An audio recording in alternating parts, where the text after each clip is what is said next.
प्रतापगढ़ का राजा विजय प्रताप बहुत ही कुशल शासक था। उसके राज्य में प्रजा बहुत सुखी थी। उसकी कृति दूर दूर तक फैली हुई थी। उसका एकमात्र पुत्र था जो गुरुकुल की शिक्षा पूरी करके अभी अभी वापस आता है। वह शिकार का भी शौकीन था। एक दिन उसका पुत्र शिकार खेलने के लिए अपने मित्रों के साथ जंगल को जाता है। राजा पहले तो मना करता है, लेकिन फिर वह उसे कहता है कि ठीक है, तुम शिकार खेल के आओ। वह शिकार खेलने के लिए जाता है और जंगल में मार्ग भटक जाता है। तब उसे याद आता है कि हाँ, शायद पिता इसीलिए मना कर रहे थे। वह उस जंगल में बाहर निकलने का मार्ग नहीं पाता है। तभी उसे एक युवती के रोने की आवाज़ आती है। उस आवाज़ के पीछे पीछे वह जाता है और देखता है कि एक बहुत ही सुंदर लड़की बैठकर रो रही है। वह उससे कुछ पूछने की कोशिश करता है, लेकिन वह कुछ बोलती ही नहीं है। फिर वह उठकर चलने लगती है और एक शिवलिंग के पास जाकर वहाँ विधिवत पूजा अर्चना करने लगती है। राजकुमार भी उसकी पूजा अर्चना करता है। फिर वह पूजा करके वापस जाने लगती है। राजकुमार उससे बात करने की कोशिश करता है, लेकिन वह कुछ भी नहीं बोलती है, बस वह रोती जाती है। फिर राजकुमार कहता है कि आप इस अकेले जंगल में क्या कर रही हैं? और आपके घर वाले कहाँ हैं? यहाँ तो किसी को दिन में आने में डर लगेगा। आप इस रात के अंधेरे में यहाँ कैसे रह लेती हैं? क्या आप मुझे यहाँ से बाहर निकलने का मार्ग बताएंगी? हे राजकुमार, आपने ये क्या किया? आपने मेरा मौन व्रत तोड़ दिया। आपने मुझसे इतने सारे प्रश्न किए कि मुझसे रुका नहीं गया। अब मुझे जाकर ठंडे पानी से स्नान करना होगा, और वो एक बार ही नहीं, 3 बार, और मेरी तबीयत भी खराब हो जाएगी। यह आपने अच्छा नहीं किया। वह राजकुमार उससे क्षमा याचना करता है। मैं आपसे क्षमा चाहता हूँ। आप इस तरह एकांत में रो क्यों रही थी? और आपके परिवार के लोग कहाँ हैं? अपने बारे में कुछ बताएंगी? मेरे पिता एक ऋषि हैं और वह एक राजा के प्रश्नों का उत्तर नहीं दे सके, इसलिए वह कारागार में बंद हैं। राजकुमार यह सब बातें जानता था। वह समझ गया कि यह उसके पिता ने किया है। वह कहता है कि मैंने अपने गुरुकुल की शिक्षा पूरी कर ली है और अपने पिता का राजकाज के कार्यों में मैं मदद करता हूँ। मेरे पिता बहुत ही अनुशासन प्रिय है। वो एक बार जो कह देते हैं उससे पीछे नहीं हटते। लेकिन आप चिंता मत करो, मैं आपकी मदद करूँगा।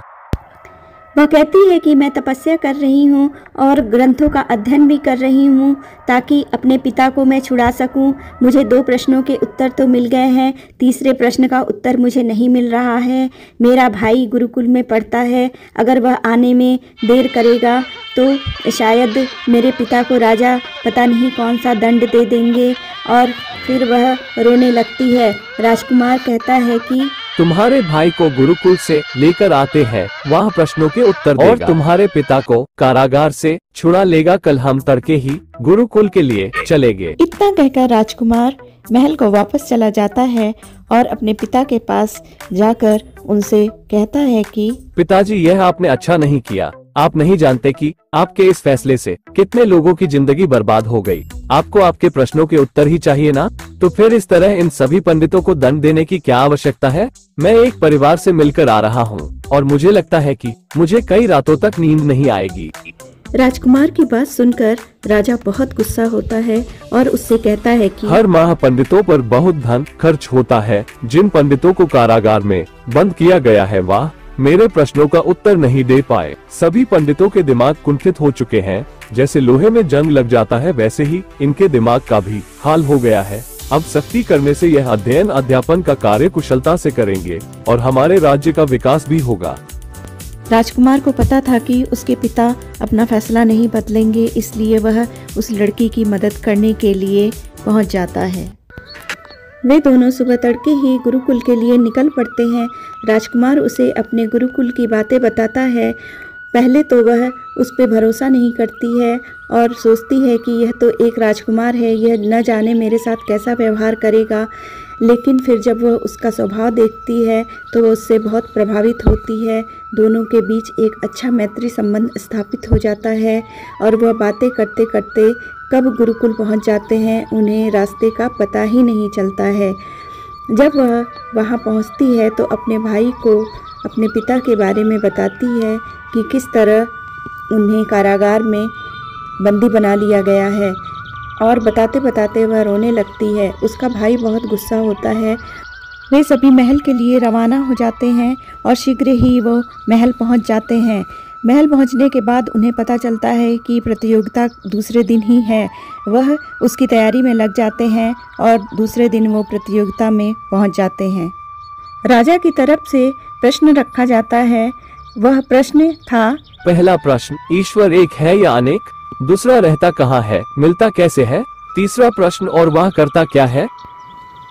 सभा में आए हुए विद्वान अपनी अपनी तरह से इसकी व्याख्या करते हैं, लेकिन राजा किसी से भी संतुष्ट नहीं होता है। फिर वह सुंदर युवती का भाई प्रश्नों के उत्तर देता है, जिसे सुनकर सभी चकित हो जाते हैं। वह राजा से कहता है, हे राजन, कुछ शीशे मंगवा दो। राजा बहुत सारे दर्पण मंगवा देता राजन है। शीशे में देखकर बताइए कि इनमें क्या दिख राजा रहा ने है? कहा, इनमें तो सूर्य ही दिख रहा है। दूसरे शीशे में क्या दिख रहा है? तीसरे शीशे में देखो। राजा ने कहा, इनमें तो सूर्य ही दिख रहा है। युवक शीशे पे धूल डाल देता है। फिर वह राजा से पूछता अब है। इसमें देखो। शीशे पर धूल मिट्टी देखकर राजा हंसने लगता है। जिस प्रकार सूर्य एक है, लेकिन कई शीशे होने के कारण सब में अलग अलग नजर आ रहा है, उसी प्रकार ईश्वर एक है, पर लाखों लोगों में अलग अलग भाव होने के कारण उन्हें अलग अलग प्रतीत होता है। जिस तरह शीशे पर धूल डालने के बाद शीशे में सूर्य नजर नहीं आ रहा था, उसी प्रकार मनुष्यों के अंतःकरण पर पाप, लोभ, स्वार्थ, अहंकार रूपी धूल जब जम जाता है, तब उन्हें ईश्वर दिखाई नहीं देता। हे राजन, आप बहुत कठिन कठिन सवाल पूछते हो और खिलाते पिलाते कुछ हो नहीं। ऐसा करो, मेरे लिए कुछ खाने पीने के लिए मांगा दो। मैं दूध बहुत पसंद करता हूँ, मेरे लिए दूध मंगा दो। राजा ऋषि के लिए तुरंत ही दूध मंगा देता है। सुना है इस दूध में घी रहता है, मैं सोच रहा हूँ इसमें से घी निकाल कर खा जाऊं। गुरुजी, सामान्य सी बात है कि पहले दूध को तपाया जाता है, फिर दही जमाया जाता है, फिर मंथन करना पड़ता है, फिर मक्खन को आग में तपना पड़ता है, तब कहीं जाकर घी निकलता है। तो घी दूध में ही है, लेकिन बातों से नहीं निकलता, विधि है, इसका पालन करना पड़ता है। मुझे दूध नहीं पीना था, तुम्हारे प्रश्न का उत्तर देना था। जैसे दूध में घी रहता है, लेकिन वह दिखाई नहीं देता, वह इसमें समाया हुआ है। जैसे दूध में घी रहता है, वैसे परमात्मा तुम ही में समाया हुआ है, लेकिन वह बातों से नहीं मिलता है। उसकी विधि है, पहले निष्ठा जमाने पड़ती है, विचार की मथनी से उसे मथना पड़ता है, तब वैराग्य का मक्खन निकलता है, फिर तपस्या की अग्नि में तपाते हैं, तब घी प्रकट होता है। वैसे ही वह परमात्मा तुम्हारे भीतर से प्रकट हो जाएगा, पर उसकी विधि है। हे राजन, आप सवाल पूछ रहे हैं, मैं उसका उत्तर दे रहा हूँ। यह बताओ कि तुम मेरे गुरु हो या शिष्य? गुरु तो गुरु होता है, उसका स्थान तो हमेशा ऊंचा ही रहता है। तो राजन, आप पहले मुझे गद्दी पर बैठने दीजिए, फिर मैं आपके प्रश्न का उत्तर देता हूँ। आप यहाँ आकर राजगद्दी पर बैठ जाएं, मैं नीचे बैठ जाता हूँ। इतना कहकर राजा नीचे बैठ जाता है और वह ऋषि राजगद्दी पर बैठ जाता है। और राजगद्दी पर बैठते ही ऋषि चिल्लाने लगता है और मंत्री को आदेश देता है कि इस राजा को कैद खाने में बंद करो, इसका दिमाग खराब हो चुका है, देखो यह कैसे नीचे बैठा है। सभी पहले सकते में आ जाते हैं, लेकिन कुछ समय के लिए तो वही राजा बन चुका था। मंत्री राजा को कारागार में बंद कर देते हैं। फिर वह ऋषि राजा के पास कारागार में जाता है और उससे कहता है, देखो राजन, ईश्वर यही करता है, वह पल में किसी को राजा और पल में किसी को रंक बना सकता है। इतना कहकर वह ऋषि राजा से कहता है कि आपकी राजगद्दी आपको ही मुबारक हो। मैं तो एक ऋषि हूँ और मैं वन में जा रहा हूँ अपनी तपस्या करने। मेरे पिता को आपने कैद खाने में बंद कर किया हुआ है, आप चाहे तो उन्हें छोड़ सकते हैं, यह फैसला मैं आपके ऊपर छोड़ता हूँ। लेकिन मैं इतना ज़रूर कहूँगा कि राजा, आपने यह अच्छा नहीं किया, आपने मेरे पिता को इतने दिन तक कैद खाने में रखा। इतना कहकर वह युवक वहाँ से चला जाता है। राजा सभी पंडितों को कारागार से मुक्त कर देता है और उस युवक को बुलाकर कहता है कि तुम्हारे लिए राजपुरोहित का पद हमेशा खाली रहेगा, तुम कभी भी आकर यहाँ इस पद को संभाल सकते हो और तुम अपनी बहन की शादी मेरे बेटे से कर दो। तुम बहुत अच्छे संस्कार वाले हो और तुम्हारी बहन भी तुम्हारी तरह ही संस्कारित है। मुझे ऐसी लड़की कहाँ मिलेगी, मेरा पुत्र विवाह के योग्य है, मैं उसका विवाह तुम्हारी बहन के साथ करना चाहता हूँ। राजा ऋषि की बहन से अपने बेटे का ब्याह कर देता है। राजकुमार भी बहुत खुश हो जाता है और सभी खुशी खुशी रहने लगते हैं।